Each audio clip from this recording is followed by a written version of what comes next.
Yo,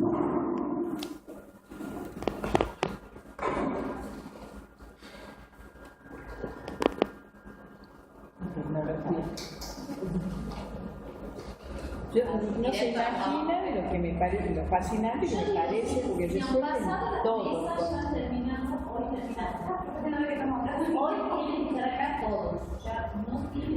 Justificativo. ¿Sabes qué? Que no viene, a mí me importa mucho. Se lo pierde. Claro, de todas maneras, hacer preguntas sobre.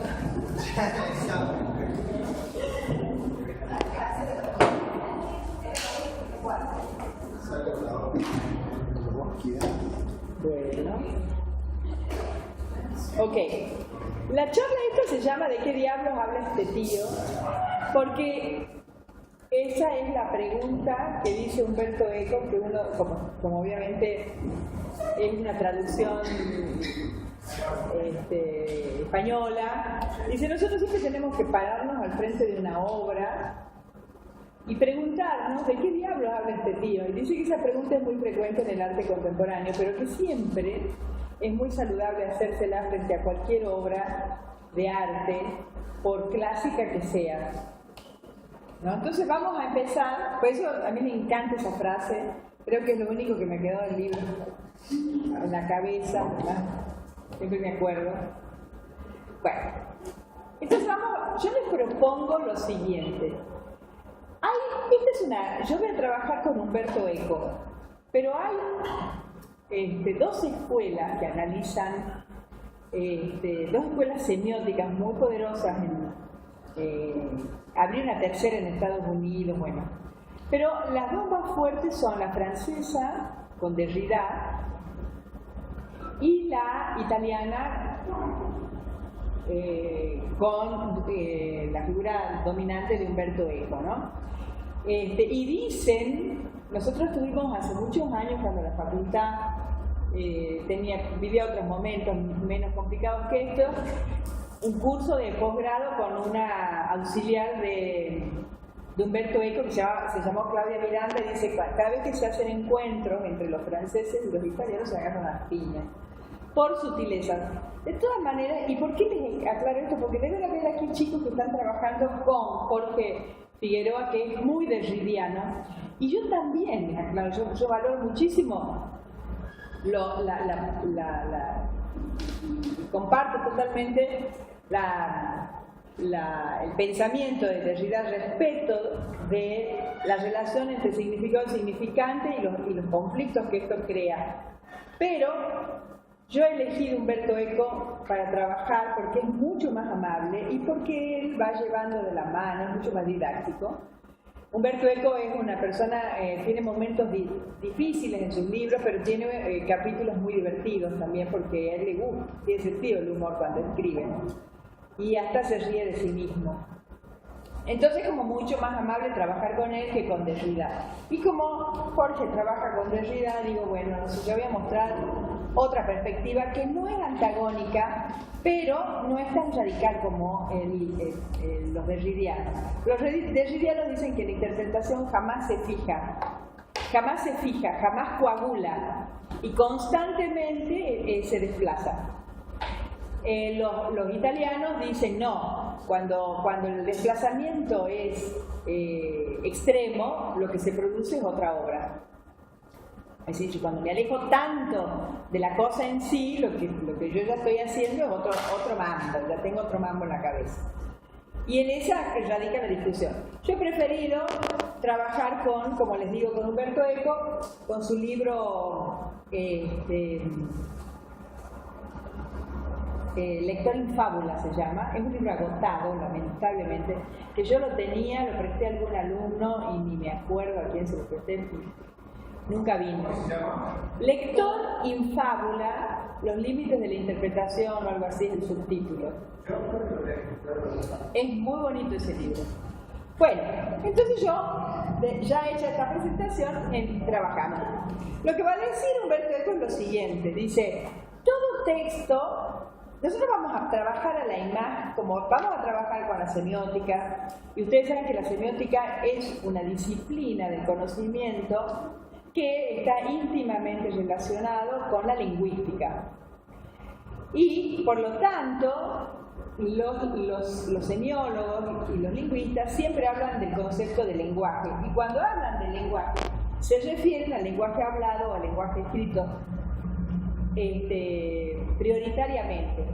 Pero como esa herramienta de análisis fue utilizada para introducirla en el mundo del arte, muchos autores van a empezar a considerar que la imagen, en un caso muy genérico, pero concretamente la obra de arte, el arte es un lenguaje guión otro, pero es un lenguaje, ¿sí? Entonces dice, cualquiera sea la imagen con la que nos enfrentemos, debemos pensarla como si de un texto se tratara. El concepto del texto que está muy ligado a la idea del lenguaje, ¿no es cierto? Pero para leerla comenzaremos teniendo en cuenta su contexto, ya que el texto depende del contexto. Y ustedes lo observan en la conformación propia de la palabra. La palabra contexto tiene adentro la palabra texto, porque están íntimamente relacionadas. Sin embargo, la partícula con refiere a lo que está alrededor de qué? Del texto. Tendemos a asociar texto con la palabra escrita, que generalmente se nos aparece en conexión con otros términos que pertenecen al mismo sistema semiótico. Así, aclara su pertenencia discursiva. Veamos ejemplos. Pensemos en la palabra gato, ¿no? Y yo ahí he puesto una serie de posibilidades que sugiere cuando yo digo gato, ¿no? Bueno, suavidad, independencia, sigilo, no sé, erotismo, a veces egoísmo, por supuesto, elasticidad, elegancia, belleza, yo qué sé. Y también sugiere su opuesto, que puse ahí la rata, ¿no? Porque generalmente siempre la cultura occidental siempre trabaja por pares conceptuales, de los cuales uno postula al otro, ¿no? Los más radicales son el bien y el mal, el cuerpo y el alma, etcétera, etcétera. Pero en la cultura cotidiana construimos otros tipos de pares por oposición, y la pobre rata, que viene a ser el animalito, el gato, que es el depredador de la rata, siempre están asociados los dos, en los chistes, en los dibujitos, en todo lado. Por eso la rata aquí aparece como un opuesto. Pero también puede ser relacionado con esa herramienta que nos sirve para poder cambiar la rueda del auto, ¿no? El gato que está atrás de... serían acepciones posibles. ¿Y yo qué necesito para saber cuando yo digo gato? Yo necesito para saber de qué estoy hablando, fijarme en el contexto de la palabra gato para, en conexión con otros términos, para darme cuenta de la pertenencia discursiva de la palabra gato. Porque si no, ustedes están cambiando una rueda del auto y dicen, alcanzamos el gato y viene alguien con un animalito. Pero el contexto hace que nos demos cuenta que se está refiriendo a la herramienta. Y eso es lo que se dice la pertenencia o la pertinencia discursiva, ¿no? Pero según la cultura también tiene otras acepciones. Hurto, sustracción, asalto, robo. Y por supuesto la más desagradable de todas me parece a mí, que es la vinculada a la prostitución de lujo, ¿no? Que es una cosa profundamente desagradable nominar así a una mujer, sea cual fuere su práctica, viva de lo que viva, me parece muy, muy machista, muy burdo. Pero se usa mucho además para insultar a la mujer, para degradarla, etcétera, etcétera. Entonces también vemos que según la situación cultural, un mismo signo significa cosas completamente diferentes. Para podernos dar cuenta de qué hablamos, necesitamos fijarnos en el contexto de. de esa palabra. En cada uno de los ejemplos anteriores, la pertenencia contextual discursiva de la palabra gato es diferente. Eso lo entienden todos, ¿no es cierto? Bueno, vamos a ver la figura humana como texto, y sus diferentes posibilidades contextuales. E imaginemos qué se lee. Yo les voy a mostrar las figuras humanas, después vamos a volver a la primera y vamos a empezar a trabajar. Siempre a todos les digo, siempre hay que fijarse en el epígrafe. Yo personalmente, a veces es un embole, chicos, cuando uno hace un PowerPoint, empezar a buscar los datos del epígrafe, porque las imágenes se encuentran fácilmente. Pero el epígrafe con todos los datos lleva tiempo. Y a veces uno no los pone porque está preparando una clase apurada. Lo ideal es que siempre esté el epígrafe. ¿Por qué? Porque nos da el contexto, nos ayuda a construir el contexto de la pieza. Es decir, si yo leo acá Bruegel el Viejo y digo 1568, me doy cuenta que no es una obra contemporánea, porque podría ser un despistado que piense que es una obra contemporánea, ¿no es cierto? Bueno, son datos que tenemos y que los van definiendo. Ahora tenemos esta pieza que se llama Retrato de Peter van der Broeke, de Franz Hals, y es de 1633, ¿sí?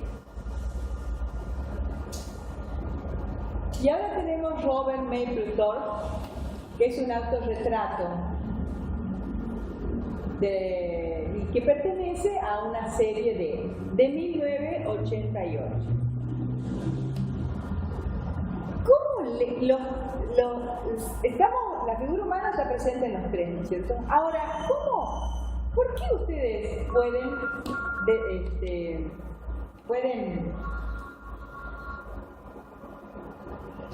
¿por qué ustedes pueden darse cuenta de que pertenecen a... que no están, digamos, háblenme por favor de las imágenes, de lo que se lee de ahí, por favor, les pido. Ajá. ¿Qué dice, por ejemplo, la vestimenta? Bueno. ¿Qué más? Ajá. Hay otros datos, todo muy bien. ¿Ah? La técnica. ¿Qué más hay? ¿Y cómo es la escena?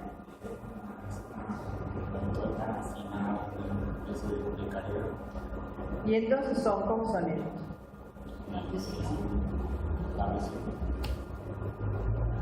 Sí, eso es un dato importante y ya vamos a ver por qué. Acá, ¿qué me lo ven? La ropa. Claro. La ropa Es diferente a la de recién, obviamente. Está marcando la diferencia. La pose. ¿Qué tiene la pose? Un trato de la señoría, de la época en la que es importante hacer el plato y parte del trabajo que... Y por eso de la anterior, Carlota. Volvamos sobre la anterior. Ahí hay individualización. Exactamente. ¿Ven cómo vamos extrayendo datos que nos permiten ir entendiendo de qué habla cada uno? Figura humana, sí, pero de figura humana no metimos todo en una bolsa, ¿no? Esa silla, esa cosa, es una trampa que hacemos nosotros para ver el alumno que llega tarde. El alumno que llega, esa es la silla que yo le dije que sí, que esperaba. Una cosa es la silla, ¿no? Perdone la confusión. Acá hay sillas también. ¿Para atrás? Disculpa, Mariela, pero sos alumna todavía. A los ex alumnos le acerco la silla. Como a Luis. Vos no te ofendés. Bueno, escucho opiniones sobre esta figura humana que vemos acá, de personas. Perdón. La técnica. ¿Qué pasa con la técnica?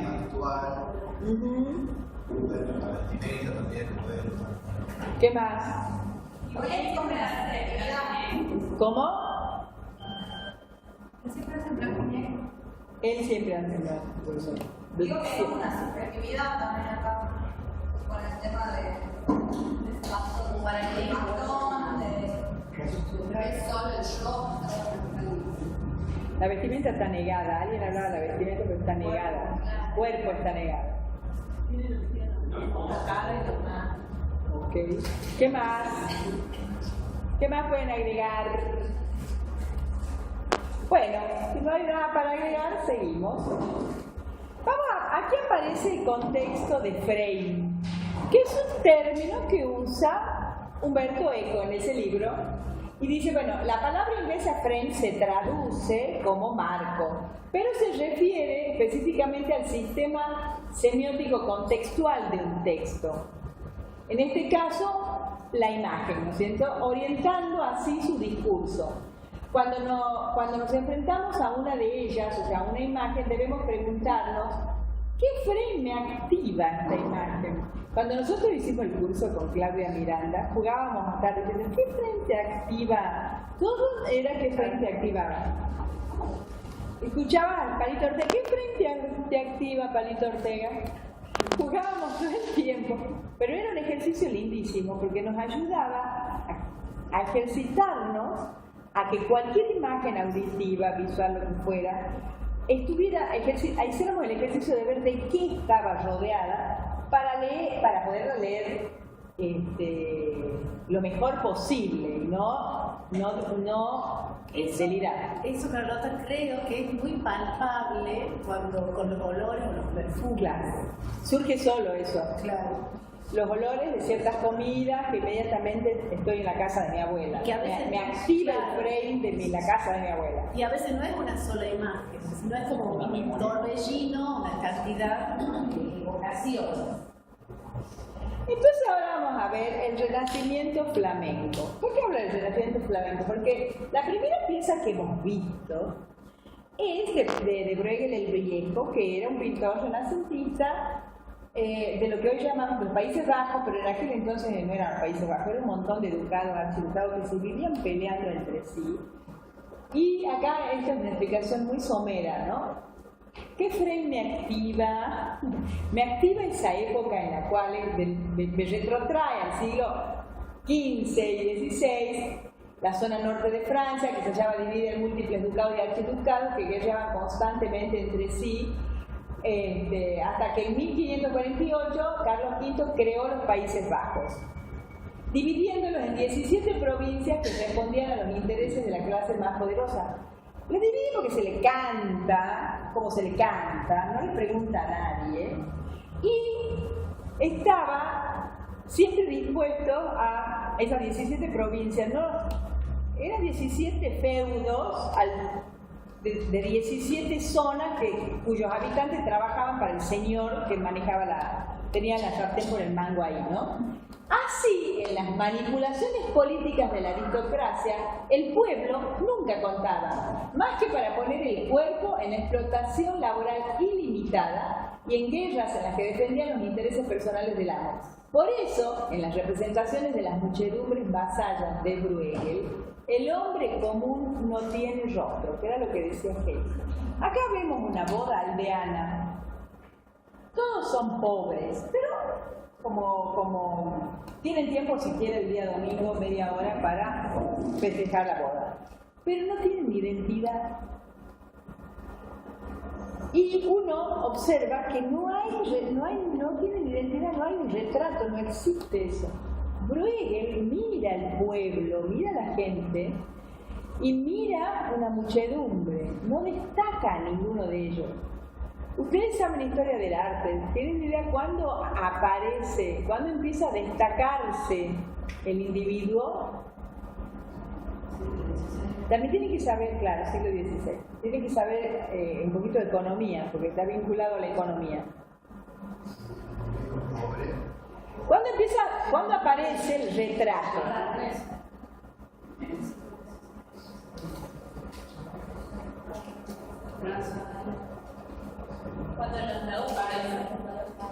Cuando hay alguien que le puede pagar al pintor. Y eso podía ser. Claro, no, pero en Florencia, en la época del Renacimiento, en Florencia tenían las grandes representaciones de la religión o de la mitología, pero el retrato aparecía a veces escondidito, como mucho, del mecenas. No había el retrato del tipo que se planta. Eso va a aparecer, chicos, en el podría ser Van Eyck, pero no Van Eyck porque es el Renacimiento, estamos hablando del barroco. ¿Y por qué aparece en Holanda y se consolida, a pesar de que en otros lugares ya habían aparecido retratos? Chicos, por favor, escuchen. Cuando nosotros decimos, por ejemplo, ¿ustedes saben quién es, cómo es el nombre de la mujer representada en el nacimiento de Venus de Botticelli? ¿Saben? Pero es una mujer muy famosa, sin embargo, pero ella queda, su identidad se llama America Vespucci. Ella queda oculta detrás del acontecimiento mitológico que el artista quiere representar. Sabemos que es America Vespucci porque la historia lo ha contado, pero la intención de Botticelli nunca fue retratar a America Vespucci. La dama del Armiño de Leonardo da Vinci también es un personaje que era un amante que tenía, no sé si Ludovico Sforza, qué sé yo. El Armiño significa, en ese caso, sumisión, no sé. Una vez leí un análisis. Pero se llama la dama del Armiño, no se llama Juana Piruli Mongocci. ¿Sí? Entonces, el retrato, a veces sí han aparecido, la propia Mona Lisa lo es, personajes retratados, pero estos personajes quedaban completamente ocultos detrás de una función social, de un rol mitológico o de un rol religioso. El retrato que identifica a la persona, como en este caso el retrato de Peter Pan der no sé qué diablo, y que dice este señor y no es ningún otro, aparece en el barroco, y aparece en el barroco. Hay un autor que se llama Hauser que divide el barroco católico del barroco protestante. El barroco católico latino se va a dar en España, se va a dar en Francia, pero el barroco protestante flamenco especialmente. Y aunque ustedes no lo crean, Holanda tuvo durante el siglo XVI, fue república. Ahora tienen una reina argentina y alguna vez fueron república. Y después hablan de los países, de los paísuchos atrasados que venimos a hacer nosotros. Resulta que en ese momento, además, Holanda era un país muy próspero. Cuando se unifican los Países Bajos, ahí está contada la historia, yo se la voy contando. Cuando se unifican los Países Bajos y expulsan a España, España fue, chicos, dominaba a Holanda y estaba, la tenía la había invadido. Estaba llena de holandeses en la época de Bruegel el Viejo, por ejemplo. Y de españoles, y los holandeses los odiaban. De allí que el encaje, que es una técnica de bordado, todas las técnicas de bordado del encaje que son propias de esos países, pasan a España y de España pasa a América, y la randa tiene ese origen, porque en holandés se llama renda y en español es randa. Desapareció de Holanda y desapareció de España, pero se conserva aquí en el cercado. Pero el origen remoto de la randa es Holanda. Ahora bien, dejemos de lado esta curiosidad. Cuando se van los españoles y se unifica Holanda, Holanda empieza a ser un país muy próspero porque es un país comerciante. Como ustedes saben, puro puerto y puro canal, ¿no? Hasta el día de hoy. Era un país comerciante. Y empiezan a comerciar por todo el mundo y se llenan de plata. Ahora, como era una república, no tenían reyes. ¿Quiénes se enriquecen? ¿Cómo se llama la clase que se enriquece? La clase burguesa. Entonces estos señores empiezan a hacer algo que es para mostrarse al mundo. O sea, exactamente, le encargan retratos a los pintores famosos. Entre ellos Rembrandt, uno de ellos Rembrandt, otro Frans Hals, etcétera, etcétera. Y estos retratos tienen una particularidad. Barthes dice, el retrato flamenco del burgués holandés del periodo barroco, el primero que se muestra autosuficiente, como lo pueden observar a don Peter Brugge, no sé qué, Van der Brugge, no sé qué cosas, él es totalmente, su actitud es la de una persona que está bien consigo misma, no está avergonzado, no tiene ninguna dolencia, no es una persona enferma, como pasaba a veces con los reyes, que los retrataban, pero eran personas enfermas, porque heredaban taras por casarse entre ellos, no se veía. Acá este es un burgués autosuficiente que hace una cosa que por primera vez va a aparecer en el retrato, y es mirar fijamente a los ojos del espectador, desafiándolo. Y ahora, ¿por qué hace eso? Está escrito con rojo al final. ¿Por qué hace eso? Lo hace porque se siente poderoso, porque se siente que puede.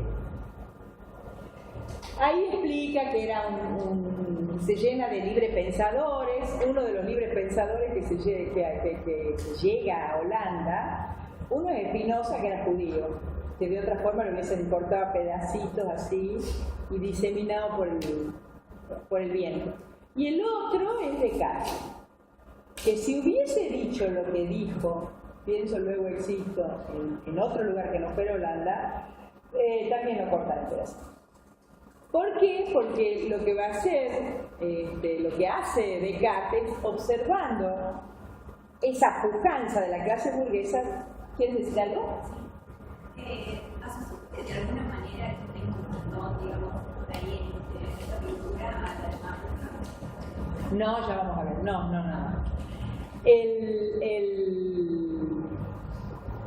Observando la pujanza de la clase burguesa se da cuenta de algo, se da cuenta que el poder está en hacerse a uno mismo, poder hacerse a uno, construirse a uno mismo, y eso hace el burgués. El burgués logra de la nada, de tener muy poco, con su trabajo, con su esfuerzo, qué sé yo, logra construir, acuñar la riqueza, ¿no? Entonces, pero lo hace porque puede pensarse a sí mismo.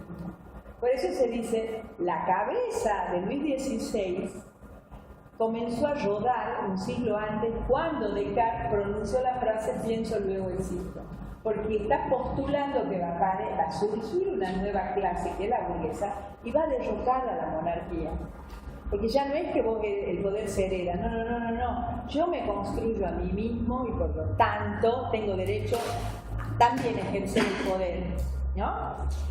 Eso es lo que sucede, y eso se ve muchísimo en este retrato, pero si ustedes buscan barroco flamenco van a ver 20.000, ¿no?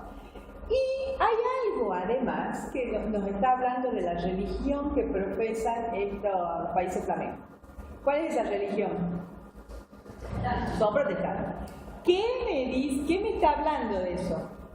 ¿Cómo me doy cuenta que es protestante? Bueno, ¿qué más?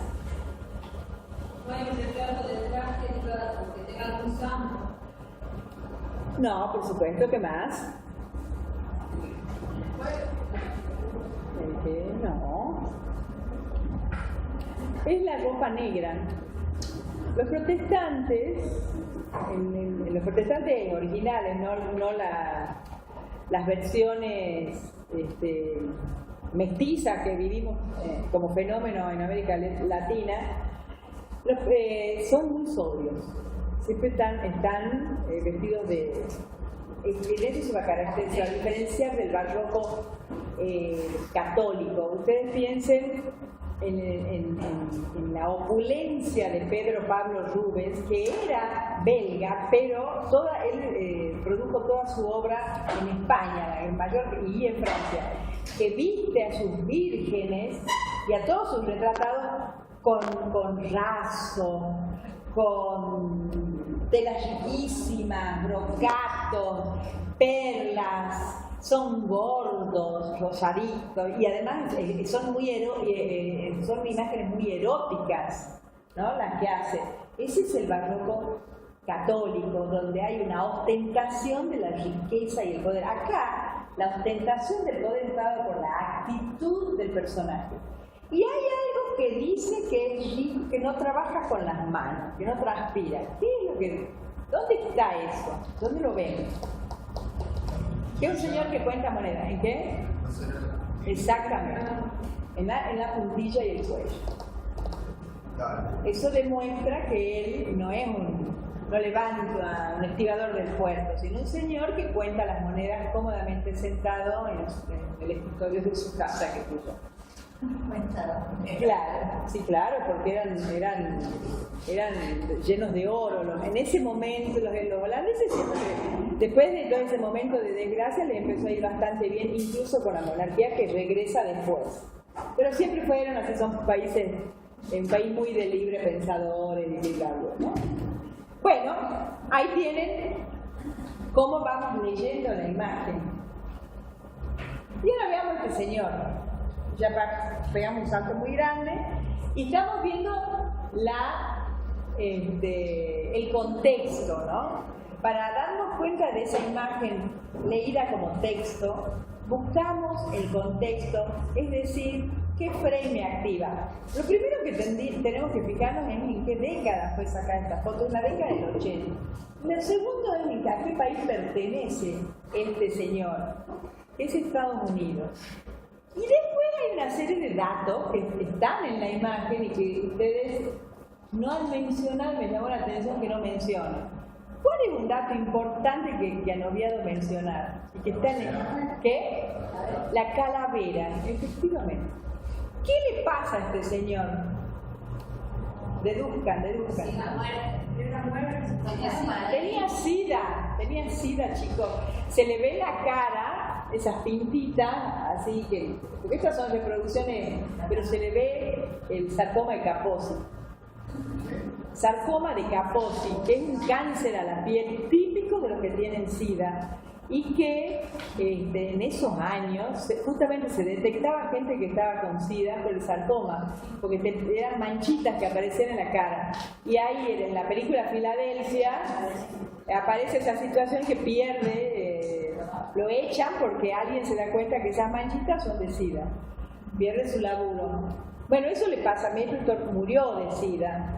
Y se saca esa foto en el momento previo, meses, no sé cuánto tiempo antes de su muerte, ya demacrado. Seguramente que la pasó mucho peor de lo que estamos observando en la fotografía, pero hay una serie de indicios. Claramente nos damos cuenta de que esta persona habla de la muerte. Y al mirarnos con esa fijeza a la cara y exponerse de una manera tan evidente a sí mismo, es muy posible que creo que podemos pensar que no habla de la muerte, habla de su muerte. Es como una aparición en realidad, claro. Porque en el contexto del fondo negro. Y la cabeza en flor. Claro, como fantasma. ¿Se dan cuenta cómo cómo el contexto, el frame, nos ayuda a construir el texto? También quería decirles, hablando del barroco, es que la naturaleza muerta también aparece en el barroco. ¿Y saben por qué? Porque hasta ese momento, y mucho tiempo después también, la gente pobre solo comía una vez al día. Una sopa infecta y nada más. Entonces el burgués empieza a encargar naturalezas muertas, bodegones, pero no porque quiere... ¿Saben qué quiere mostrar? Que él come muchas veces, que él puede comer. quiere mostrar su poderío y lo muestra a través de la comida, exhibiendo la comida. Son esos faisanes que le cae la cabeza, las mesas llenas de fruta y de preparación. Ubican esas naturalezas muertas. Bueno, aparece en ese momento con el fin de demostrarle a la gente: yo como mucho y como todos los días, varias veces al día. Porque hasta ese momento la gente comía cualquier cosa y muy poquito. Bueno, ahora vamos a ver. Yo quiero que alguien lea en voz alta este poema y me diga qué lee. Es muy fácil de todas maneras, pero necesito que alguien que lo lea en voz alta se dé... Bueno, a ver. Andrea Dalácata. Muéstrase Margarita en vestido encarnado. Es la alfombra con un sol, el sillón encarnecido. Y el conjunto de sangre, rojos encortinados. Y las flores del fuego, una noche explosiva. Vibra todo el ambiente en matiz colorado. Y las mismas alhajas orden arden, excepto en el perfil que se asoma dorado y que gracioso extraño, tal vez al verse allí. Apoyada en la mesa, levemente en la mano, el pálido conjuntural en contraste con tanto intenso breve. Así quiso pintarla por betón liviano. Qué enigma, sin embargo, ese de Manolito, el moño vermellón cediendo hacia adentro. Este responde al sueño real de su tatita. Bueno, quiero que me cuenten qué leen, qué interpretan. Ya sabemos que no nos gusta la poesía. Señorita de sociedad, una hija de Juan Manuel. Muy bien, ¿qué más? Que está toda llena de ¿Qué predomina la imagen federal? Claro. Bueno, acá la tenemos. Pésima reproducción, les pido disculpas. A veces, no, nada, es fielito. El cuadro entero está pintado en distintos tonos de rojo. Cuando vayan al Museo Nacional de Bellas Artes, búsquenla. Las reproducciones son una porquería y uno no puede apreciar que no hay nada que no tenga el pigmento rojo. ¿Y qué tendrá que ver que sea todo rojo?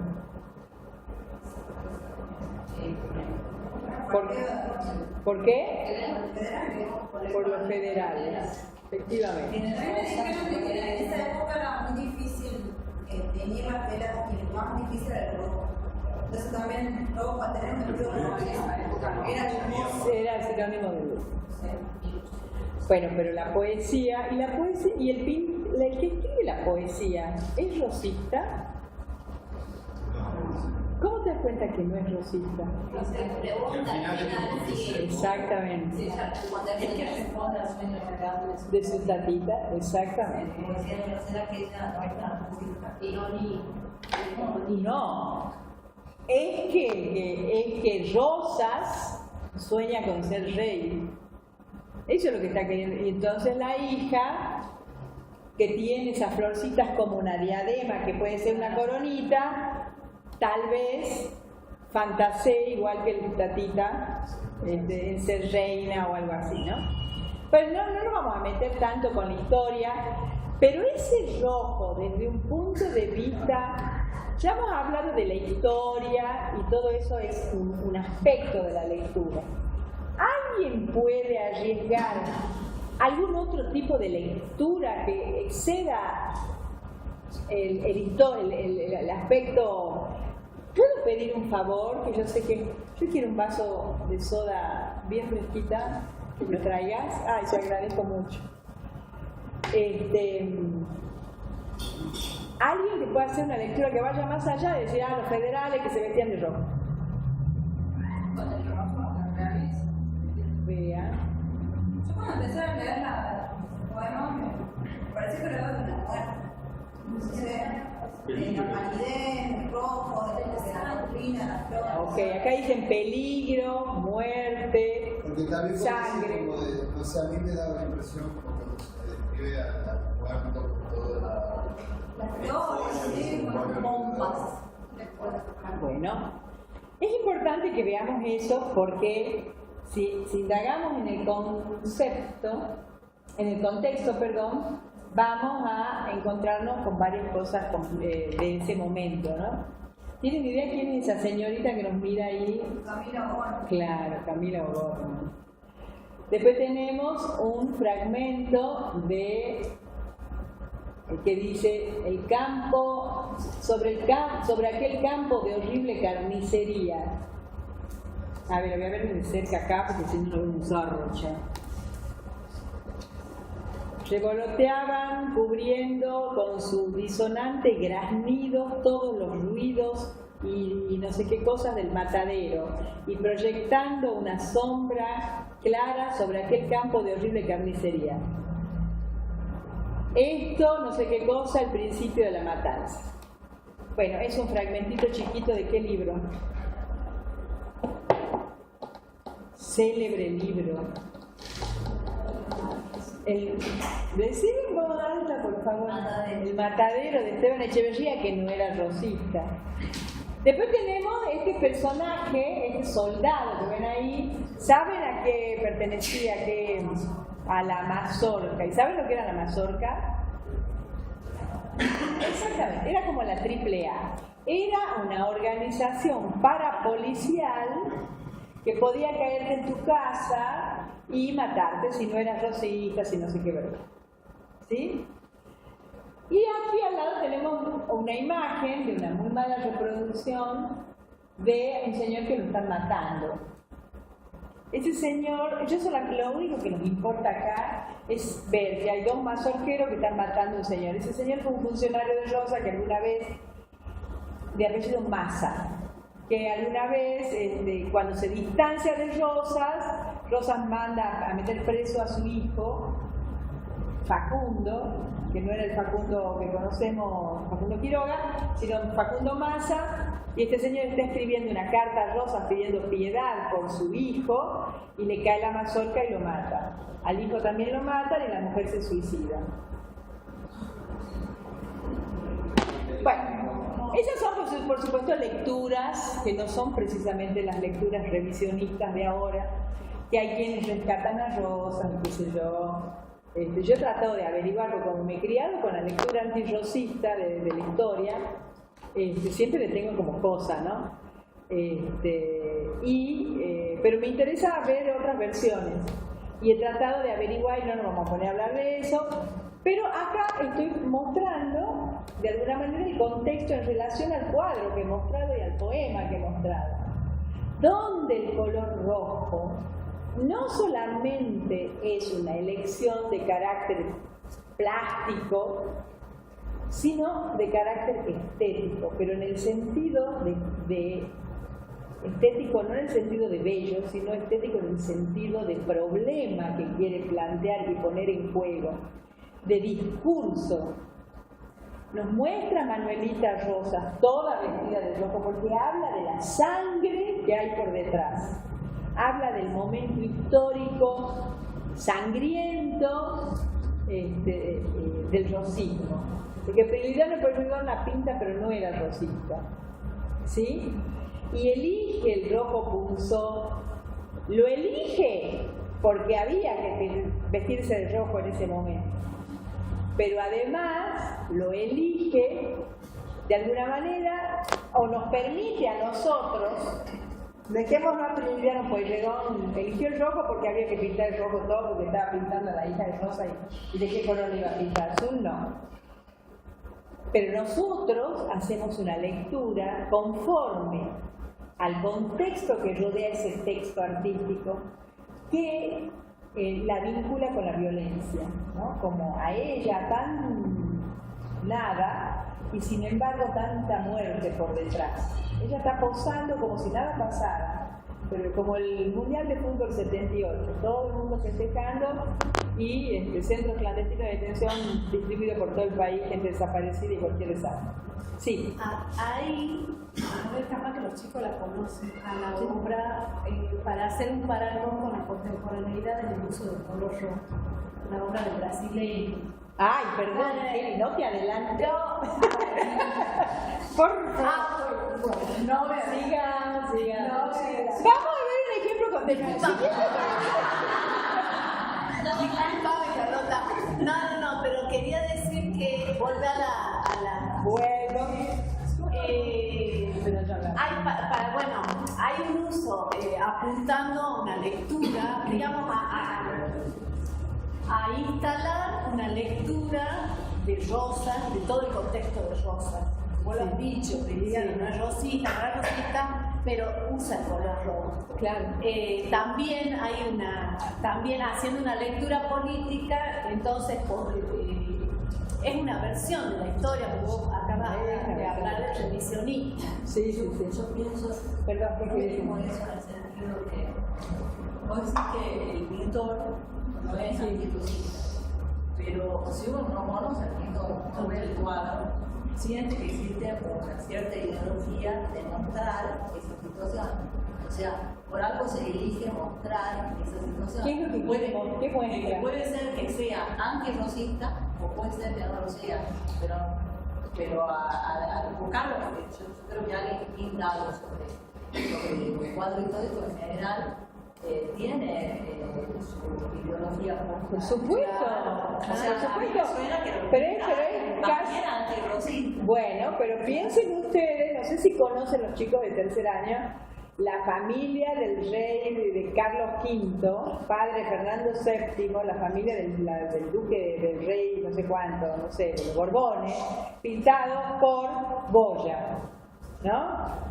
Sí. Y que siempre se dice que Goya pintó una familia de monstruos, porque son todos feísimos. A él le ha dicho, anda y pinta, y él, calladito, brochecito, pinta. Ahora, cuando miro la pintura y los veo, que son tan feos todos, La mujer que tiene la mancha. qué sé yo, de ahí viene la duquesa esa que se ha muerto hace poco, que Dios mío, que parece un espectro circular. Entonces, el tema es, todos después conocemos a Goya, su pensamiento, y sabemos que era progresista, que era antimonárquico, y detestaba, pero a su vez detestaba la invasión de los españoles, de los franceses, era profundamente patriota, y qué sé yo, y Goya se termina aislando y pintando los famosos frescos de la Quinta del Sordo, en donde él se revela contra la guerra, bueno, critica un montón de cosas a través de esos grabados famosos que se llama la serie de los qué. Tal de la guerra, de los bueno, es una serie.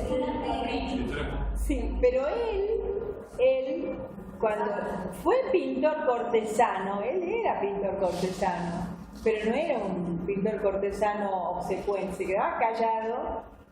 Y en su pintura se nota su crítica, su resistencia. Por eso se dice, Goya pintó esa familia de monstruos. Y ya todos, no están exactamente así, pero son muy feos todos. Entonces se hizo el tontito, Entonces ahora vamos a pasar acá. Vamos a ver un ejemplo contemporáneo. Y acá está lo que decía Kelly. Veamos el epígrafe. Cito Meireles, del río hacia el rojo, impregnación. Es una obra que la hace entre 1967 y 1984 y la hace en Brasil. Contexto, yo voy pasando fragmentos. ¿Cómo? Exactamente. Este es el texto. ¿Cuántos años dura la dictadura?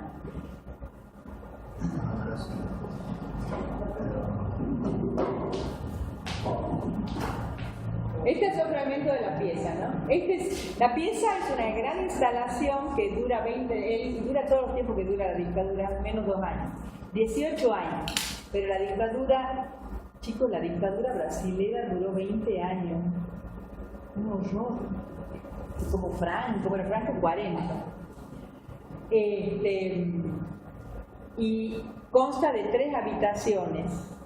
esta en donde él va juntando a lo largo de sus 20 años objetos rojos. No son objetos pintados de rojo, eso es algo importante a tener en cuenta, sino que el color local del objeto que él iba seleccionando era rojo. Y va llenando una habitación muy grande. Esta instalación tiene muchas etapas. Yo cuando la visité en la Bienal de San Pablo en el 98, hasta la pared estaba pintada roja y los objetos ya estaban saturados de objetos.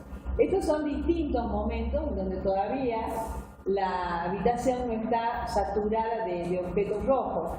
Cuando yo la vi está hipersaturada.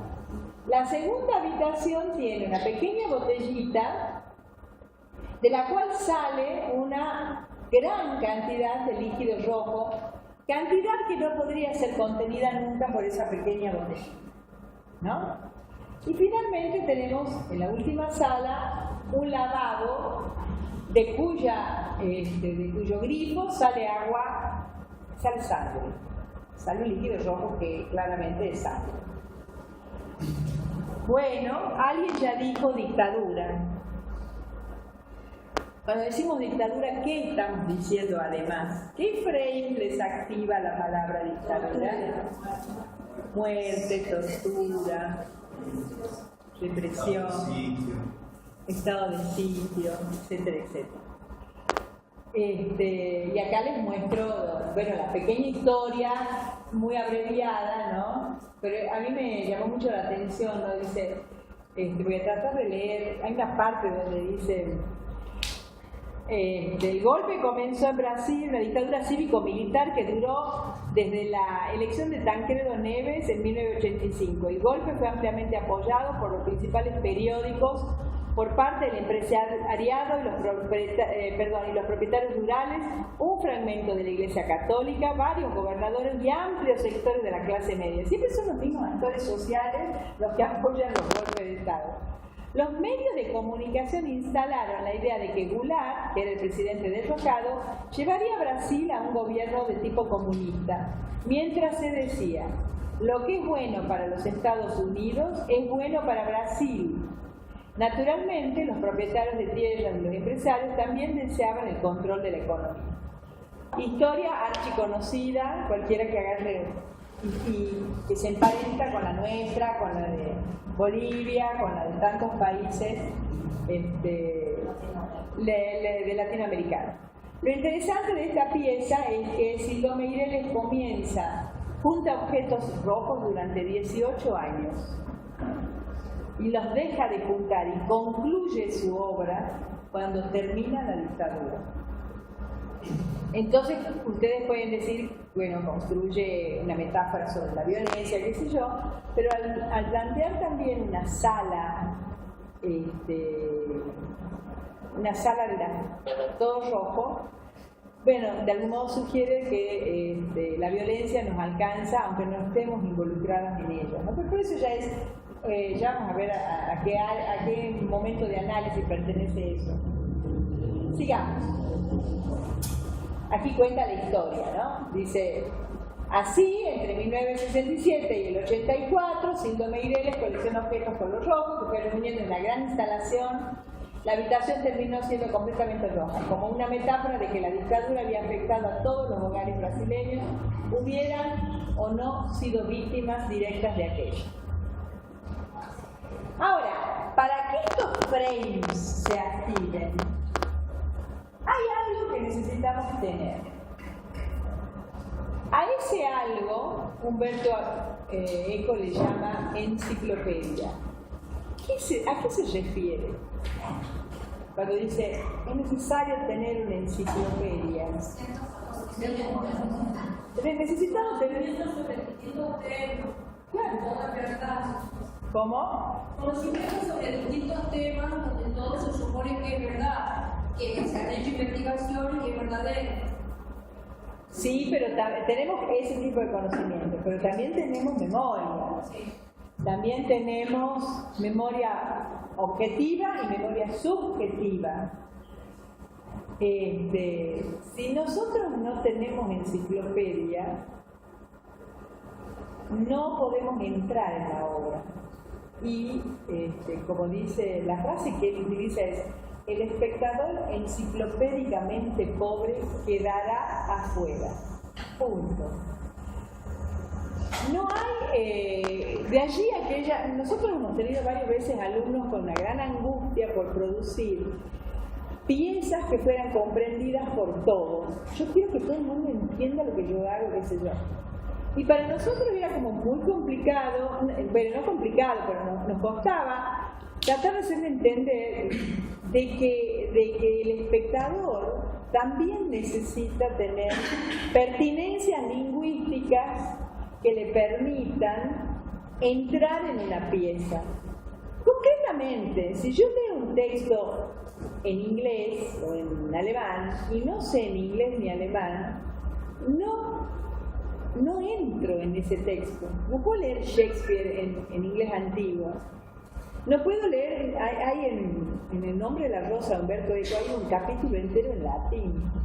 Yo lo leía porque es de lo más interesante, ¿no? Es una novela policial ambientada en los comienzos del Renacimiento, la Edad Media tardía. Pero hay un capítulo entero en latín. Y yo no entro en ese capítulo. ¿Qué sé yo que pasaba justo ahí? ¿A quién mataron? Y yo no me enteré nunca, porque no entro. Y no entro porque no tengo pertinencias lingüísticas que me permitan decodificar esas de imágenes que en ese caso son literarias, ¿entienden? Y lo mismo pasa con la imagen visual. Si yo no tengo herramientas, no puedo resolver el problema. Si no tengo las herramientas adecuadas, no resuelvo el problema. Y me quedo afuera. ¿No? Dice, el lector espectador toma decisiones interpretativas en base a los frames que le activa la obra y también en base a su enciclopedia. Yo imagino que alguien dirá cuando ve esto: ¡ay, qué hermosa decoración! ¡Qué onda! Bueno, pero pero qué buena idea, voy a hacer así mi cuarto. ¿Perdón? Claro, otro puede decir que es bueno para un telo. ¿No? Está buenísimo, ahora me doy cuenta que está con ese corazón ahí, que está buenísimo. Puedo decir cualquier verdura. Y puede haber alguien, como pasó con Marcos el otro día, que dijo, German Nietzsche hablaba en alemán, qué sé yo. Y entonces Marcos dice: yo no entiendo lo que dice, pero yo siento que ahí hay muerte. ¿Se acuerdan que dijo eso? Y yo pensaba, digo, bueno, ¿qué sucede acá? Nos quedamos afuera de una parte de la obra, pero sí hay pertinencias lingüísticas que tienen que ver con la cultura visual de una persona, que le hace darse cuenta que este señor no está decorando su casa de rojo, sino que está hablando de otras cosas. A veces pasa que no sabemos de qué cosa, pero sabemos que está hablando de otras cosas. El epígrafe también. Bueno, el epígrafe siempre te da la pista.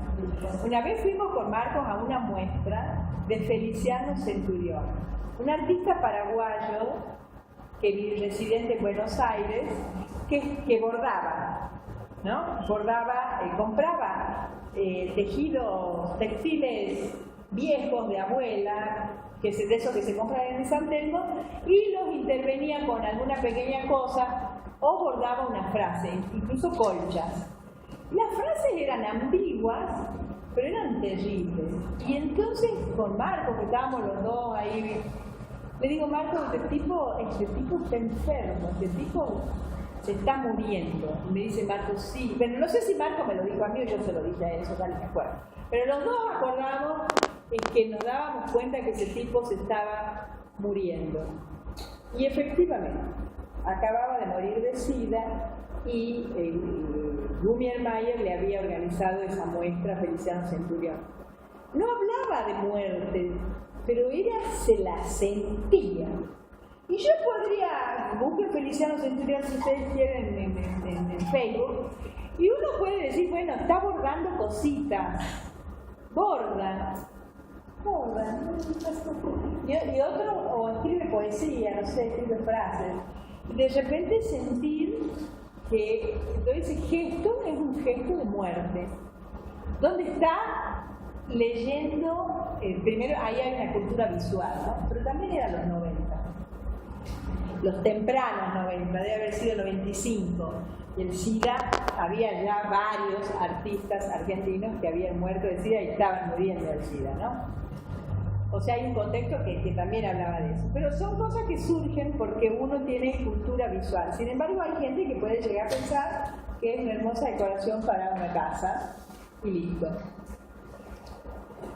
Dice, por ejemplo, si la palabra gay aparece en un poema de John Keats, de 1795, inglés, poeta inglés, que es famoso, que escribe El Ruiseñor, que es un poema famosísimo, 1795, 1821, de esa época es, deberá traducirse como alegre o divertido y no como homosexual.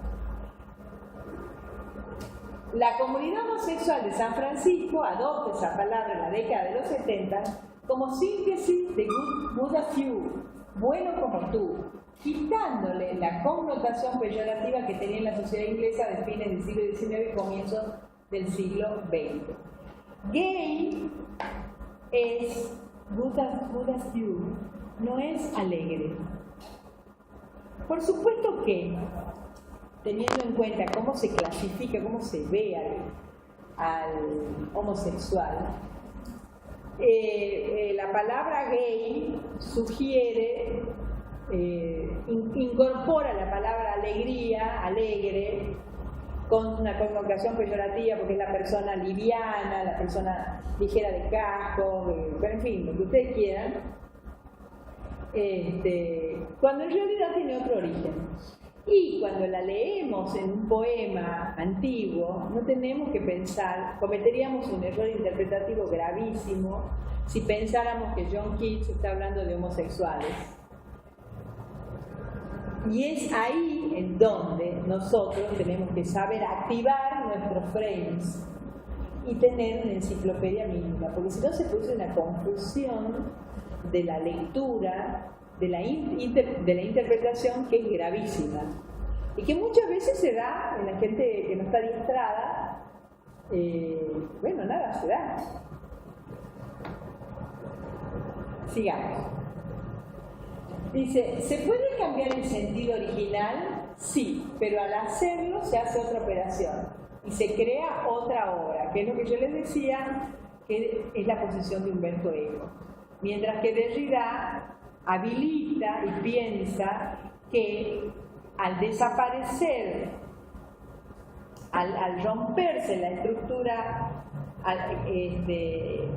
significado significante que estaba completamente fraguada, la interpretación, la cadena de interpretación se hace infinita y no choca con nada, ¿no? Pero al desaparecer Dios. Antes todo lo explicábamos por Dios, ¿no? Sí, nació tontito porque Dios lo quiso, se murió porque Dios lo quiso y todo Dios lo quiso. Es pobre porque Dios lo quiso y así sucesivamente. Cuando desaparece Dios, la cadena de interpretación se hace infinita y por lo tanto las posibilidades interpretativas de un significante se hacen también infinitas. Pero Humberto Eco dice sí. Pero en el arte no deliremos porque si no hacemos otra obra, ¿no? Y entonces dice que hay dos instancias. Interpretar, que es el interpretante está obligado a entender el texto artístico y sus relaciones contextuales para saber de qué se trata. Yo tengo que entender que Sildo Meireles hablaba de la dictadura. Si quiero entrar en el código, mínimamente tengo que saber eso, ¿no? Pero luego está la segunda instancia, la instancia de producir. El interpretante artista puede generar nuevos sentidos en una pieza original con el fin de resignificarla, pero estará haciendo otra obra. Y esa operación es una operación muy típica nuestra, es decir, del arte contemporáneo. ¿Sí? Yo puedo leer, y les doy un ejemplo, por lo menos a mí me encanta Almodóvar, creo que a todos ustedes les gusta o Almodóvar o Tarantino, ¿sí? Yo también, adoro los dos. Bueno, cuando libremente, chicos, Django es negro, bueno, ¿han visto ustedes? Django pertenece a una serie de películas clase B, cuyo género se llamaba el spaghetti western. Y el actor era un actor italiano lindísimo llamado Franco Nero. Y actúa. Le dice, ¿cómo te llamas vos? Django, que se escribe con D, J, y le dice todo. Aparece Franco Nero, efectivamente. Inventan Django. Se inventa Tarantino, que se alimentó de esas películas, inventa un Django nuevo, pero todos disfrutamos más esa película si hemos visto alguna película de Django original. Ya vamos a ver por qué. Y aquí va la peli. Tengo que salir, chicos. Espérenme. Quiero que vean una peliculita. Espera. No. No sé por qué es así, pero ya me han explicado lo que tengo que hacer. Abrir con... ¿dónde está la ficha? Abrir con. Y puedo ir acá. Ábrete. Ahí está. No me pregunten por qué esto. Quiero que vean esta pieza. Y ahora empieza. No, está muy bien. Ahí está. No me pidan que haga más porque ya esto es muchísimo para mí. ¿Y el sonido? Y el sonido en el personaje. Pero tiene sonido. Sí tiene un sonido que no es muy importante. Eso es, si no, traigo los cositos, los parlantes. ¿Está silenciada la computadora? No lo sé. Allá, el derecho. No, está todo acá. Acá sí le siento un sonidito. ¿Se da cuenta? Sí, si quieres traerlo.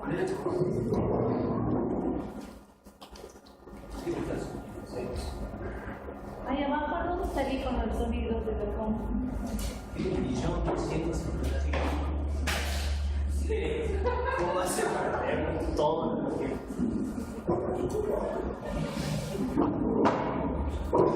No es, el sonido que tiene el cuento no es un sonido.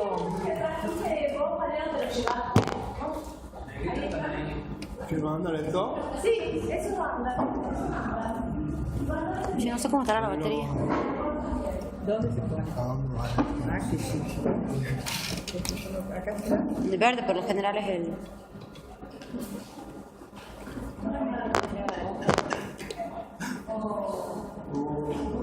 ¿Qué ha pasado?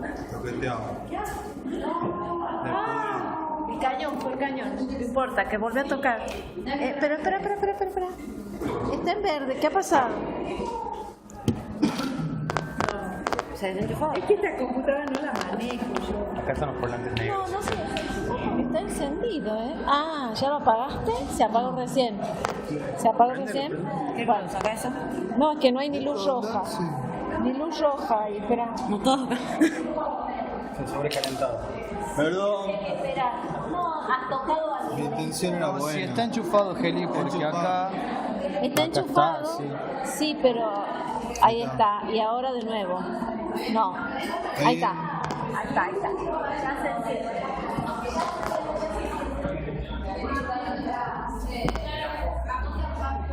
A ver, probalo a ver si se escucha. Ponelo un poquito. Tengo miedo de que la cagada. No pasa nada. Ponle play.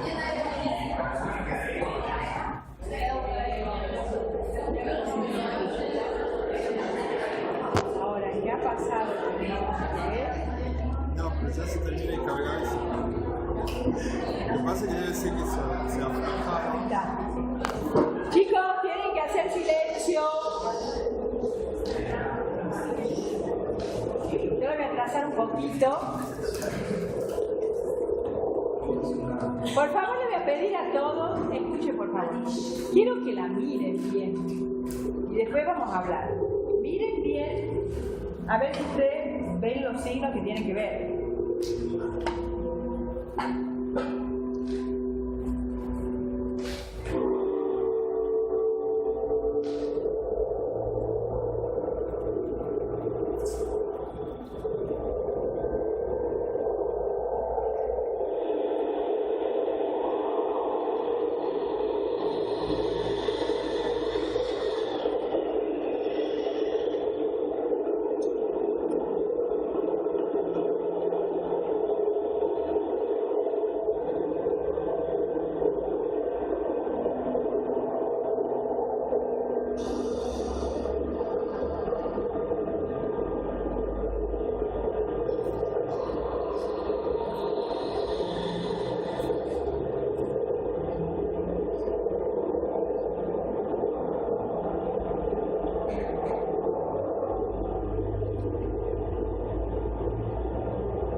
Bueno, pregunto, si levanté cabeza. Escucho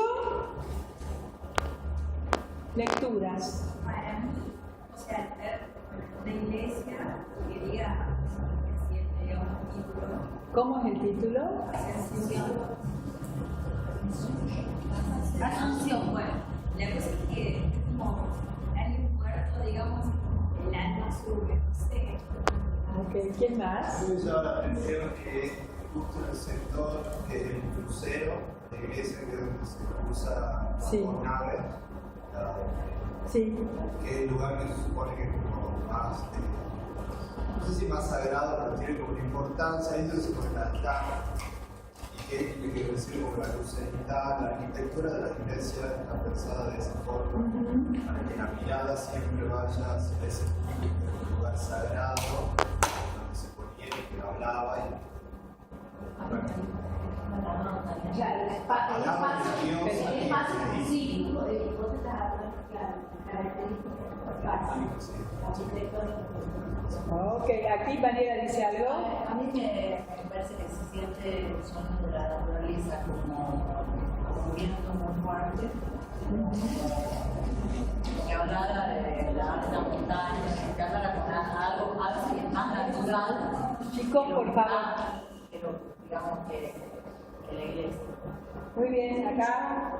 Lo asocio con la concepción medieval de la lucha de paz y el ascenso. Ok. ¿Alguien más tiene para decir?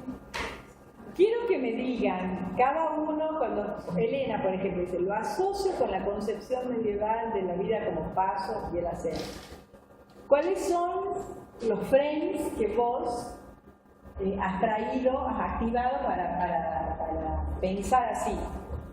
Y bueno, lo relaciono con la materia de los autores del Renacimiento, con alma, con el medioevo, y con esta cuestión ahora con la literatura, que está poniendo lo mismo, o sea, como las catedrales góticas tienen esa dimensión de verticalidad y ascenso. Ok.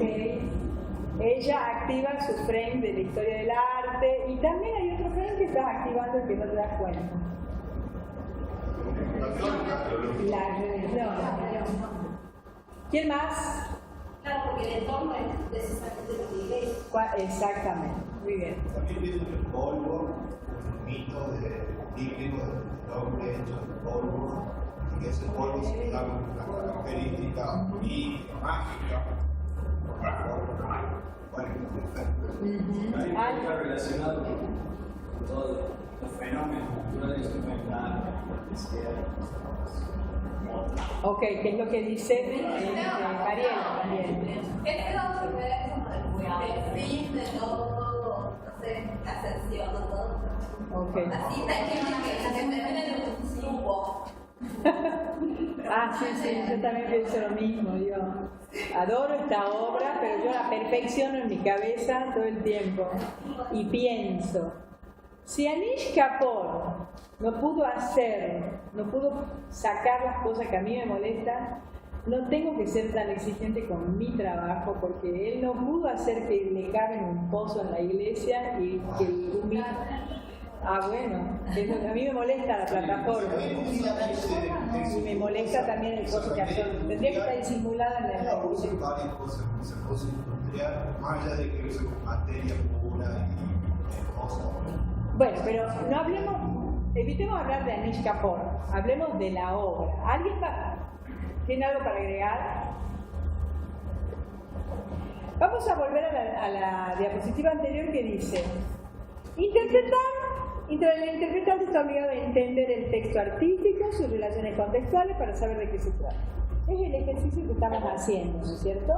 Tratando de entender el texto artístico, ver el contexto de la pieza, activando nuestros frames para usarlos en beneficio de la interpretación. Y luego dice, el interpretante artista puede generar nuevos sentidos en una pieza original con el fin de resignificarla, pero estará haciendo otra obra. Yo les voy a mostrar de qué habla, cuál es la pieza con la que dialoga. ninguno de ustedes me ha dicho, es en Venecia. La iglesia no es cualquier iglesia, sino que está en Venecia. Y Tiziano era veneciano. Y esta es la Asunción de la Virgen más utilidad, chicos. Hay millones, creo que hay alguna de Murillo y ya no hay más Asunciones de la Virgen, más que las estampitas que conocemos todos los días, y muchas truchadas, pero así, lo más de lo más. Y entonces Anish Kapoor quiso dialogar con Tiziano, porque estaba invitado a Venecia y quiso dialogar, siendo él oriental, porque es de la India, aunque se formó en Inglaterra, lo cual indica que no era pobre y todas esas cosas. Él quiso dialogar con la religión católica, que no es su religión, y con Tiziano, y con la Asunción de Tiziano. Y hace una pieza completamente contemporánea. Sí. Completamente contemporánea, oriental. Sí. Sí.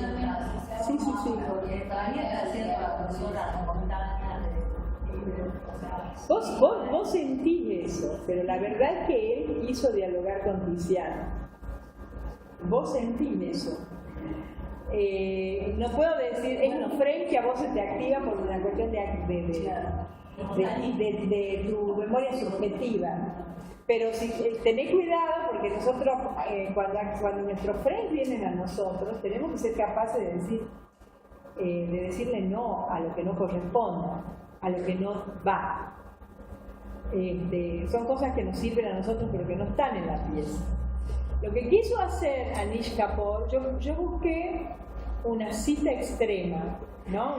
Un diálogo extremo, porque la pieza, estamos frente a una pieza hiperclásica, a pesar de que obviamente es barroco italiano, y una pieza súper contemporánea, y que sin embargo hablan de lo mismo.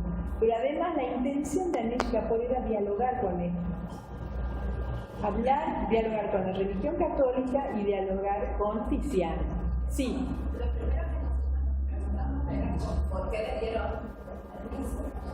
¿Permiso para qué? Para realizar la obra dentro de la basílica. Porque es Anish Kapoor, mi amor, no te lo daría ni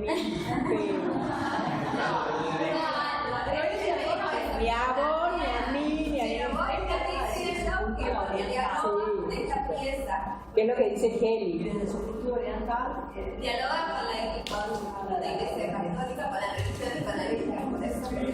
Y le da, sí, él hace una interpretación, pero tienes razón Heli y tienes razón Mariela, que su cultura oriental está muy presente en esa síntesis, en esa mímesis, y en esa nada, chicos, porque es nada, es un mito que sube. Y recuerden ustedes que los indios de la India, cuando la meditación, el budismo, no sé si él es budista, porque otra religión dominante de la India es la musulmana, de manera que no lo sé, pero seguramente que se impregnan mucho uno de la otra. El budismo busca la anulación del yo y el vacío, de no sé cómo se encuentra, pero bueno, parece que... ¿qué es lo que yo creo que ella siente? Claro. De otro modo, siente la característica de la cultura oriental. Sí, ese vacío, porque hay otra lectura que no le he puesto acá, que también la hace en la Bienal de Venecia Jorge Macchi. ¿De la Asunción? Sí, hace una Asunción. Y es muy graciosa y totalmente distinta. No le he puesto por tonta. Exactamente, él reproduce una cama elástica en el piso, color azul cielo, que tiene la forma barroca del techo, que es curva y contracurva, del techo de la sala que le dan. Y pone a un bailarín, a un performer, a saltar. Mientras Rusnitsky, que ahora está en la Bienal es un músico muy amigo de Jorge Macchi, toca la viola da gamba. El hecho de que toque la viola da gamba y no la guitarra eléctrica está haciendo dialogar con qué? Con la época, ¿no? Con la época, con el barroco. La forma de la cama elástica que reproduce la forma de las volutas del techo, también el color celeste, que el color del cielo, y arriba también hay pintado un trompe-l'œil, ¿no? Y es gracioso, porque el bailarín salta tratando de llegar a los ángeles que están pintados, mientras Rudnitsky toca la viola da gamba. ¿Qué toca? No, música de él, porque Rudnitsky es músico, compositor. Pero es una pieza que no les he puesto, chicos, porque No, pero es claro, pero eso manifiesta otra edad que es diferente de la edad de Carpulco. Sí. Y además No es Ehrlich, es Mackie. otra cultura de otra cultura. Ese vacío de Anish Kapoor seguramente tiene que ver con que él es de la India. Y lo otro que yo veo también, Carlota, es la cuestión de la imagen, esa voluntad de ilustración, de enseñanza que hay en cuanto a la versión de Tiziano, sí. Y la síntesis, que además tiene que ver con lo que estamos diciendo, con lo cultural de Anish Kapoor. Claro, la metáfora. La metáfora. En uno hay un trabajo con la metáfora y en el otro hay una literalidad. Claro. ¿No? Busquen la obra, la presento también en la Bienal de Venecia, porque además es ese tema. Si voy a la Bienal de Venecia, dialogo con Venecia, porque no es cualquier ciudad, ¿no? Y hay muchos artistas hacen eso, y algunos lo hacen felizmente y otros no tanto. Bueno, sigamos. Ahora vamos a ver este famoso cuento que no voy a reproducírselo, pero que les recomiendo que lo lean. No es uno de los cuentos más amables de Borges, porque es un cuento ensayo, ¿no? Se llama Pierre Menard, autor del Quijote. Es un relato de Jorge Luis Borges que sale en su libro Ficción. Y les leo, está escrito en 1944. Cuando uno piensa antes del fin de la Segunda Guerra, no puedo creer que este tipo tuviera esa cabeza. Dice, Pierre Menard es un oscuro escritor francés cuyo mayor logro fue escribir en pleno siglo XX los capítulos novenos y 38º de la primera parte del ingenioso hidalgo Don Quijote de la Mancha de Miguel de Cervantes Saavedra y un fragmento del capítulo 22. Los capítulos son iguales en cada palabra y cada coma. Sin embargo, no son una copia, pues a pesar de los obstáculos, el fragmentario Quijote de Menard es diferente en tanto genera una productividad otra respecto del original del célebre escritor del siglo de oro español. ¿Qué quiere decir? Yo le copio, hago la obra igual de otro artista que en la historia del arte contemporáneo existe. Pero la hipótesis de Borges es que no es lo mismo. ¿Por qué? ¿Alguno piensa, arriesga, por qué no es lo mismo? A ver. Porque, o sea, cuando uno lee el Quijote, uno se pregunta sobre la historia del Quijote. Y en cambio, cuando va a Menard, no se va a empezar a preguntar por qué ya cambió el Quijote.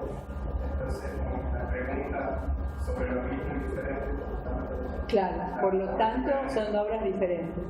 Cuando hablamos usamos la palabra productividad, que es una palabra que viene de la economía, se refiere a lo que la obra hace decir. Cuando una obra es rica y es interesante, nos hace decir, es decir, nos hace hablar mucho de ella.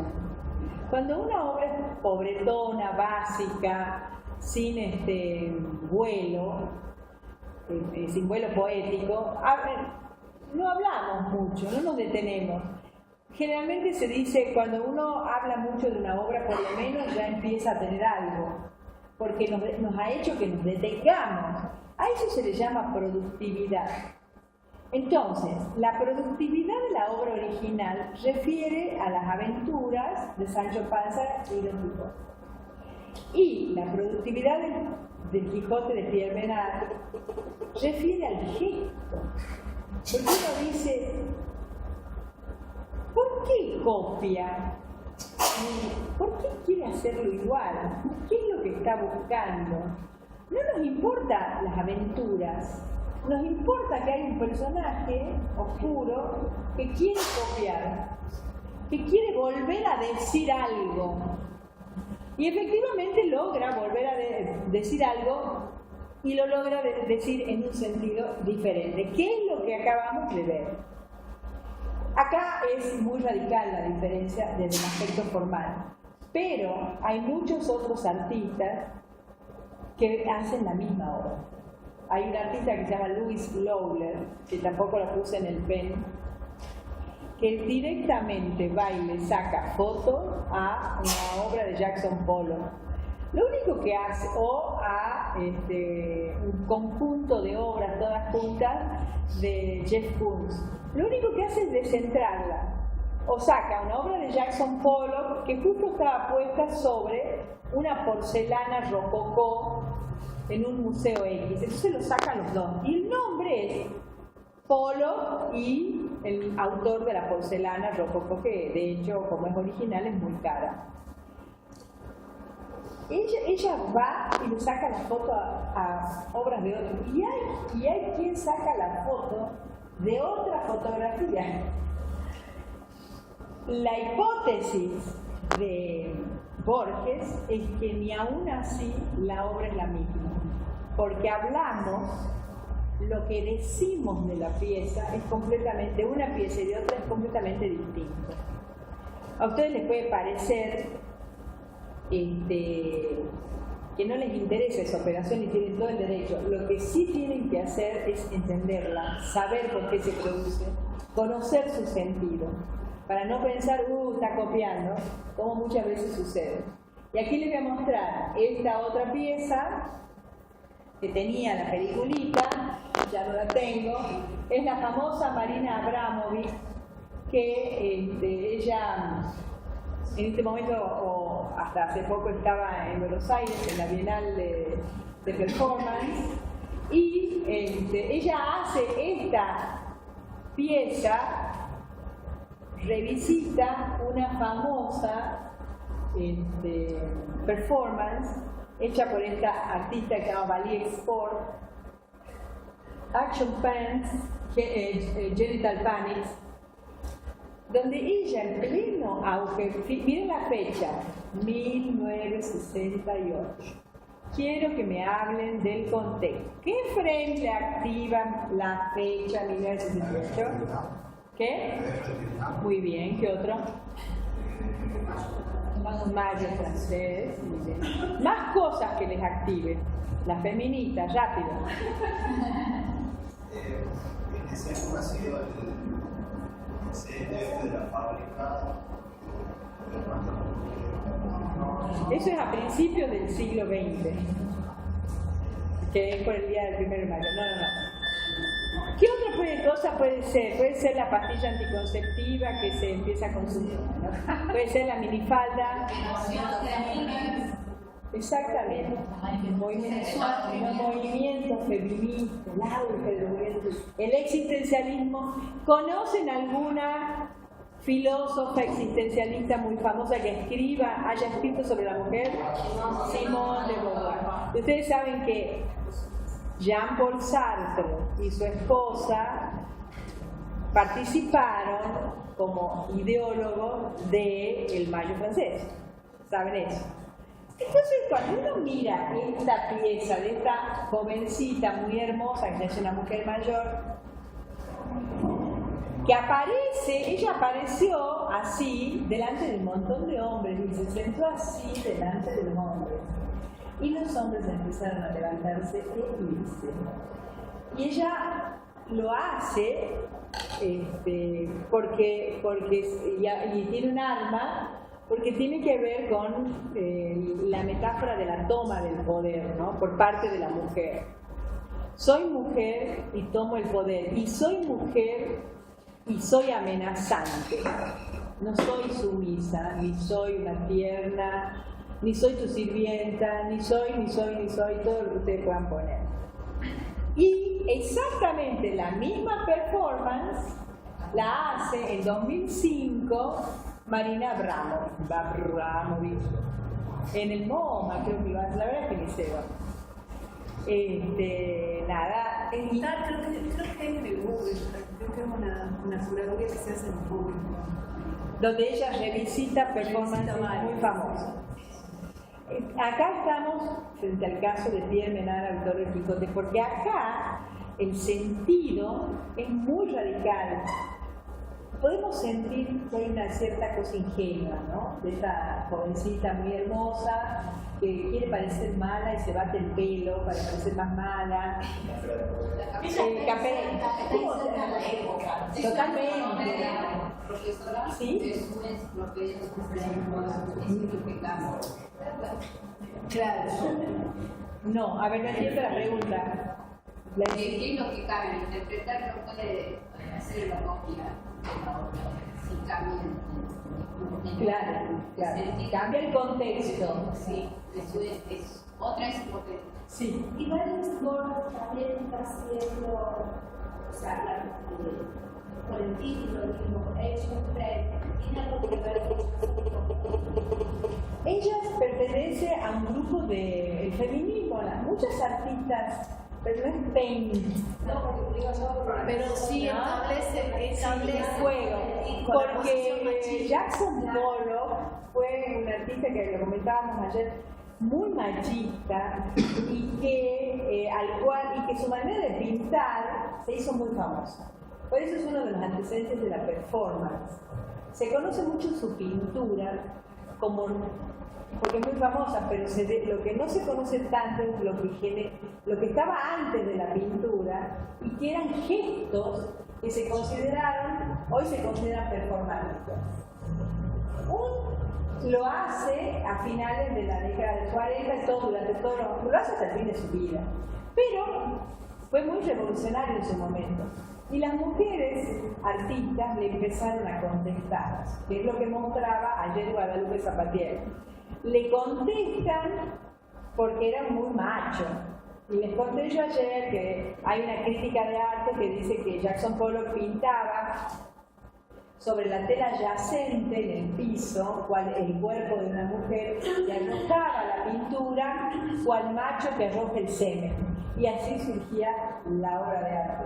Entonces las mujeres artistas, muy podridas de ser discriminadas, porque en los salones no entraban, en los museos tampoco, había poca obra de mujeres en todos lados, y siempre a la sombra de algún hombre. Hubo inclusive una artista muy famosa llamada, ¿cómo se llama la cubana? Ana Mendieta, casada con Carl Andrés, que la mata. La empuja por la ventana y ella cae y se estrella. Los dos muy famosos. A Carl Andrés tuvo... Y ahora se hizo una exposición en España. Se hizo una acción. La dio porque ella hizo una acción. Dice que era una cosa muy de competencia. Dice que competían muchísimo como artistas. Entonces se hizo una gran manifestación que decía algo así como ¿quién mató a una gran manifestación de artistas feministas que tenían en New York, un gran cartel que decía Frida Kahlo y otro que decía ¿quién mató a Ana Mendieta? Su esposo la mató, el famoso Carl Andrés. Y estuvo preso y salió. Y ahora la performance que se hizo fue en la muestra de Carl Andrés. Hubo una performance de varias mujeres, no me acuerdo, no sé si leí ustedes, llorando, o no sé cuántas horas. Claro. ¿Quién? Ahora no. Vale, ella nos vuelve Benedita perfecta. Es que era una máquina de eso, no se la hicieron y descalza. Bueno, son sinónimos de libertad. Acá está diciendo Mariela que el hecho de que esté descalza también es muy importante. Yo le decía que en la historia del arte y en general los pies descalzos son sinónimos de libertad o de búsqueda de la libertad. Todo eso se puede leer acá, ¿no? Sí. Pero a su vez, si uno no conoce esta pieza y ve la pieza de Marina, no puede hacer bien. Por supuesto. ¿Por qué? Acá vamos a ver. Ya hemos visto Marina, ¿no es cierto? Que Marina lo hace en 2005. Tiene otra connotación, además ya es una mujer mayor, de 30 años, no es una tierna jovencita, tiene otra cosa mucho más pesada, que por supuesto lo que está es revisitando, está dialogando. Y aquí vamos a ver las operaciones propias del arte actual. Dice, las estrategias que definen al artista contemporáneo serán la rima, que se define como una casualidad intencionada. Estos chicos son definiciones que yo he ido buscando para hacerla corta y para que sea más pregnante, y que me gustan mucho. Y las he sacado de artistas, no las he sacado del libro de semiótica porque son insoportables. Las de los libros de semiótica son insoportables. Esto de la casualidad intencionada lo dice el gran novelista yankee que se llama Paul Auster, que tiene la trilogía de New York. Bueno, un tipo muy encantador y a mí me encantó. Entonces dije, venga para acá. Porque ponerse a hablar de Peirce me suicido y se suicidan todos ustedes. Y yo, en un momento dado de mi vida, cuando escribía mi tesis doctoral, empecé a pensar que me resultaba más interesante. ¿Cómo? No. Que me resultaba más interesante estudiar la posición, el pensamiento estético de otros artistas que de grandes analistas del arte que no eran artistas. Porque a mí me gusta mucho la poesía y la literatura en general y me resultaba re pesado. Entonces leí lo que tenía que leer, pero no, Peirce no. No, me parece un plomo, ya sé que es muy importante, tengo así, toco fotocopia, aprendí lo básico de Peirce y salí huyendo, porque es muy complicado. De Jacobson y todos esos tipos, ¿no? Y me gustó, en cambio me gusta cuando descubro que un artista habla de lo mismo, pero desde el lugar de artista. Me siento mucho más identificada. Y esto de decir la rima es una casualidad intencionada me parece que es súper poético y que define muy fácilmente lo que es la rima. Busco que algo que parece casualidad en realidad tiene un estudio y un trabajo y un pulimento por detrás, es decir, una intención muy fuerte, pero suena tan evanescente como algo que no he querido hacer. ¿Qué es lo que pasa con la palabra action paint y action pants? ¿Entendés? Hay una rima, y el espectador enciclopédicamente rico, como es el caso de Elena, se queda sospechando, siente la rima y dice, a mí me parece que esto es intencional. ¿Entienden cómo es? Mientras que lo que hace Marina Abramovic es una cita clara, y te diría que es una apropiación más que una cita. La cita definida por el poeta Pessoa, no me acuerdo el nombre, ¿cómo puede ser? Es uno de mis grandes amores, Fernando Pessoa, es copia sin plagio. La cita. Yo te copio, pero esa acción de copiar no es un plagio porque yo no oculto que te copio. Es más, necesito que se den cuenta que te copio porque en ese vínculo está el sentido de mi trabajo. Si no aparece ese vínculo, mi pieza se cae. Que es lo que pasa con Marina Abramovic, porque hay que ser muy ingenuo para decir, ¡ja! Yo ya vi esto. Es de Valía Sport y le está copiando, cree que somos tontos, que no nos damos cuenta, ¿no? Eso no entender nada. ¿Ah? 3 señoras que no saben. Claro. No, pero chicos, sucede. Y sucede en esta mismísima facultad a veces. Con la famosa pieza de Leandro. ¿no? Sucede que vos decís, pero no se da cuenta que lo hace a propósito. ¿Qué sé yo? A ver si le ocurriría. Y finalmente, y esto me lo inventé yo, siguiendo la línea de reflexiones de la rima y la cita, la apropiación como un robo sin delito. Es decir, yo le robo literalmente a alguien algo, pero no cometo ese delito porque también me expongo a que todos sepan que yo le robé. Es el caso de Louis Lowler cuando va y le saca una foto a otra foto famosa, no sé, de Stiglitz, supongamos.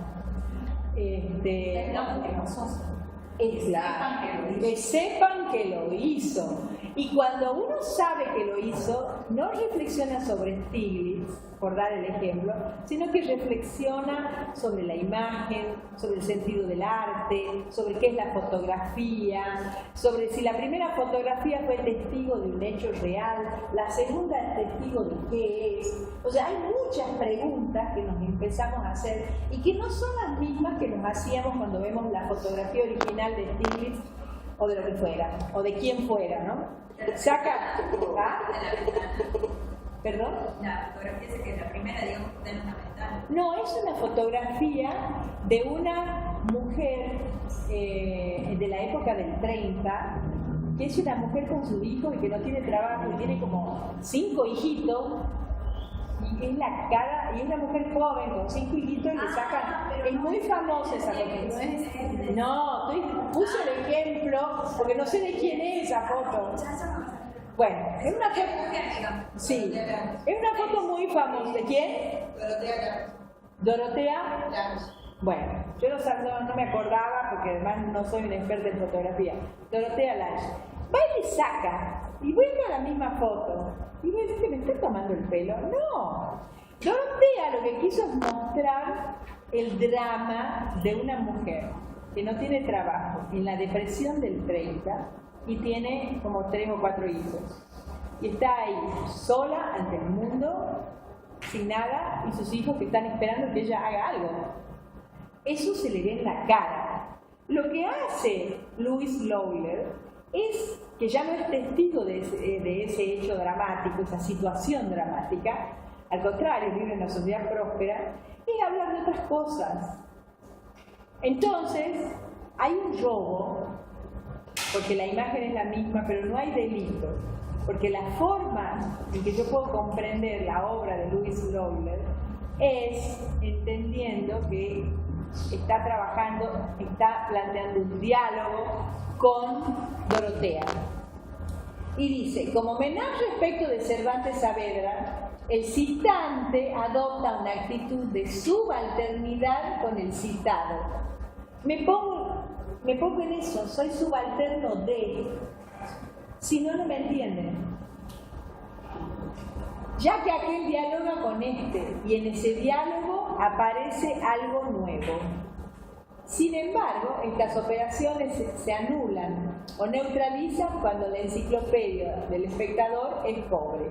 O sea, si yo no creo que le está copiando, mirá qué chanta, no sé, acá en el Guggenheim tomándonos el pelo a todos, quiere decir que no entendí nada, digamos. Esa operación de la cita, la apropiación y la rima se anulan, desaparecen, se neutralizan cuando el lector no tiene las pertinencias lingüísticas que le permiten entender la operación que se está haciendo. Lo que sí, chicos, quiero que sean conscientes de que entender no quiere decir que a uno le guste, ¿no? Lo digo porque a mí no me gusta esa performance de Marina Abramovic y no me gusta la última obra entera de Marina Abramovic. Más que siento que ella tiene un gran vacío como artista, pero adoro su obra temprana, me parece exquisita. Sin embargo la pongo porque me parece que la operación que yo necesito mostrar es esa, punto. Mi gusto pasa por otro lado o mis preferencias pasan por otro lado. Yo tengo que entender qué sucede. Sí. Sí.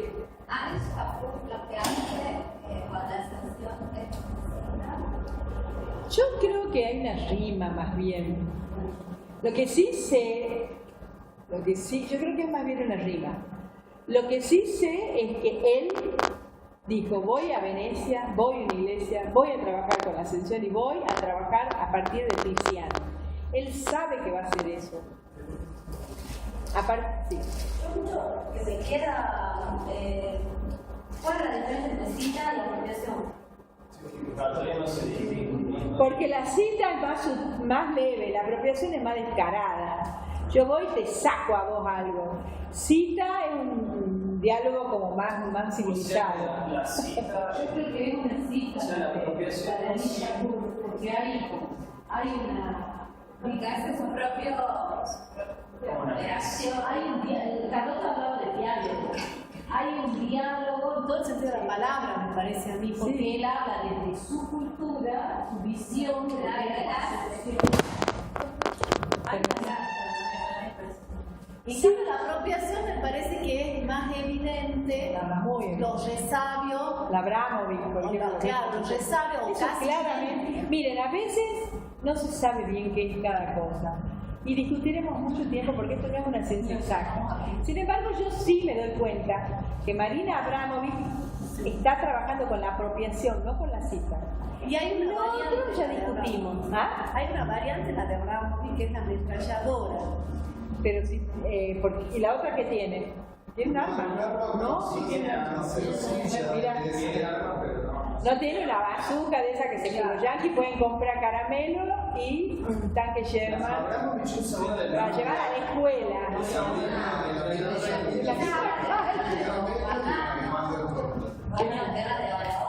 La madre le dice, manda al supermercado y dice, comprate una. Por eso ella, ¿ves? Claro. Porque esta es de Viena. Ahí ya, digamos,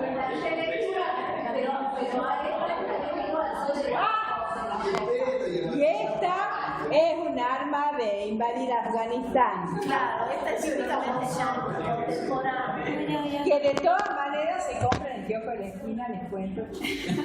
No vayamos